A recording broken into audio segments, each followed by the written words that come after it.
Assalamualaikum warahmatullahi wabarakatuh. Pada sesi yang kedua kali ini, Bapak akan melanjutkan pelajaran farmakognosi di bab penghujung ini, di bab yang ke-9, yaitu tentang menganalisis sediaan obat tradisional. Untuk yang slide selanjutnya,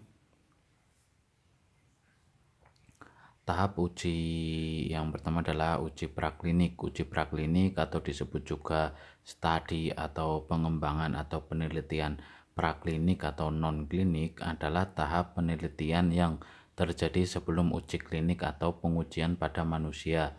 Uji praklinik memiliki satu tujuan utama, yaitu mengevaluasi keselamatan produk baru. Ada banyak produk yang menjalani uji praklinik. Beberapa produk yang paling umum menjalani uji praklinik adalah obat-obatan, peralatan medis, kosmetik, dan solusi terapi gen. Kemudian selanjutnya adalah tahap uji praklinik. Yang pertama adalah sintesis dan screening molekul, merupakan tahap awal dari pembuatan obat yang meliputi proses sintetis atau membuat senyawa baru. Yang kedua adalah modifikasi atau rekayasa, tujuannya untuk mendapatkan senyawa yang diinginkan. Uji praklinik meliputi yang pertama adalah uji farmakologi, yang kedua adalah uji farmakokinetika, yang ketiga adalah uji toksisitas. Kemudian pada slide selanjutnya, lanjutan tahap uji praklinik. Uji praklinik dirancang dengan pertimbangan satu, lamanya pemberian obat itu menurut dugaan pada manusia. Yang kedua adalah kelompok umur dan kondisi fisik manusia yang dituju. Yang ketiga adalah efek obat menurut dugaan pada manusia. Yang keempat adalah menimbulkan IND atau yang disebut dengan investigational new drug. Kemudian uji klinik. Uji klinik adalah tes untuk mengevaluasi efektivitas dan keamanan obat atau alat medis dengan menentukan efek mereka pada sekelompok besar orang. Uji klinik adalah salah satu tahapan akhir dari proses penelitian yang panjang dan hati-hati. Uji klinik ini ada 4 jenis uji klinik yang dapat dilakukan. Yang pertama adalah ada 4 tadi ya. Yang pertama, uji coba pengobatan baru seperti obat baru, pendekatan baru untuk operasi atau terapi, kombinasi baru dari perawatan atau metode baru seperti terapi gen. Kemudian jenis uji klinik yang kedua adalah uji coba pencegahan dengan pendekatan baru seperti obat-obatan, vitamin, mineral, atau suplemen lain yang dipercaya dapat menurunkan resiko penyakit tertentu. Kemudian slide selanjutnya yaitu uji coba tes screening baru untuk menemukan penyakit terutama pada tahap awal. Kemudian yang keempat, jenis uji klinik, uji coba peningkatan kualitas hidup, juga disebut percobaan perawatan pendukung, mengeksplorasi cara untuk meningkatkan kenyamanan dan kualitas hidup bagi pasien.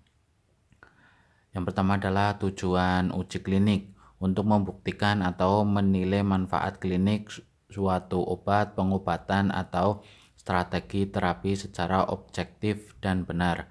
Yang kedua adalah metodologi rancangan uji klinik, metodologi ilmiah untuk membuktikan manfaat klinik suatu obat atau suatu intervensi, dikenal dengan uji klinik acak terkendali atau yang disebut dengan randomized controlled clinical trial. Prinsip-prinsip metodologi yang sesuai meliputi poin yang pertama adalah kriteria inklusi dan eksklusi subjek uji. Poin kedua adalah desain uji. Poin ketiga adalah kriteria penilaian. Poin yang keempat adalah obat atau intervensi apa yang akan dinilai dan di pembandingnya.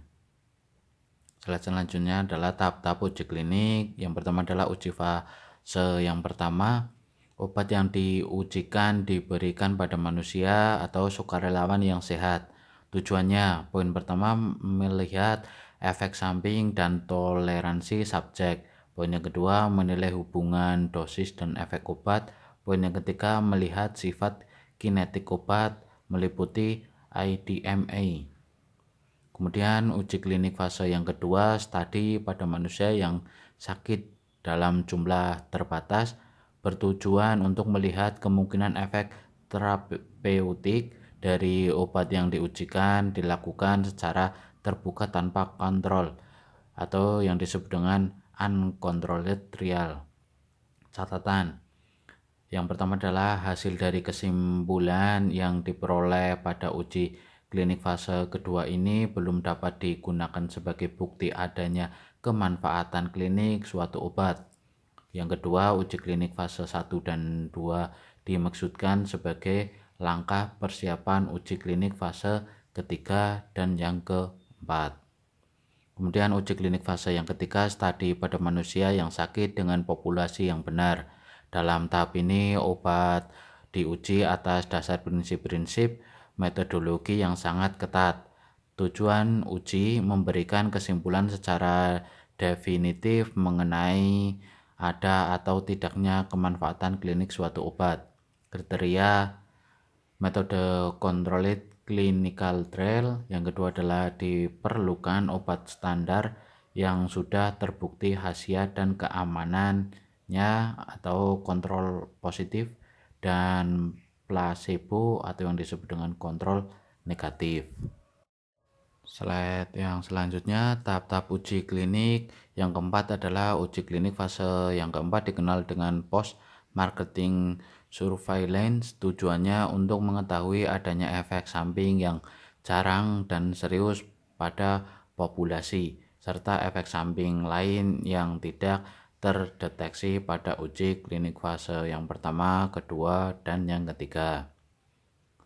Kemudian komponen-komponen uji klinik, yang pertama adalah seleksi atau pemilihan subjek, yang kedua adalah rancangan, yang ketiga adalah obat dan perbandingannya, yang keempat adalah randomisasi perlakuan, kemudian yang kelima adalah besar sampel, kemudian yang keenam adalah penyamaran atau yang disebut dengan blinding, yang ketujuh adalah penilaian respon, yang kedelapan adalah analisis data, yang kesembilan adalah protokol uji. Kemudian selanjutnya, terima kasih sudah melihat video penjelasan dari Bapak. Untuk di bab penghujung ini, di bab yang ke-9, materi sudah selesai untuk pelajaran farmakognosi. Jangan lupa untuk kalian tetap semangat belajar walaupun secara daring. Terima kasih sudah menonton video penjelasan dari Bapak pada materi penghujung farmakognosi di bab 9, yaitu menganalisis sediaan obat tradisional. Jangan lupa untuk dicatat materinya dan dipelajari materinya, dan tetap semangat belajar dan jagalah kesehatan. Kutipan pada video kali ini, waktu tidak bisa diulang kembali dan waktu tidak pernah berhenti untuk berputar ke depan. Maka ambillah titik tujuan cita-cita kalian untuk mengawali, agar tidak menyesal atas semua angan-angan dan harapan. Wassalamualaikum warahmatullahi wabarakatuh. You can do it.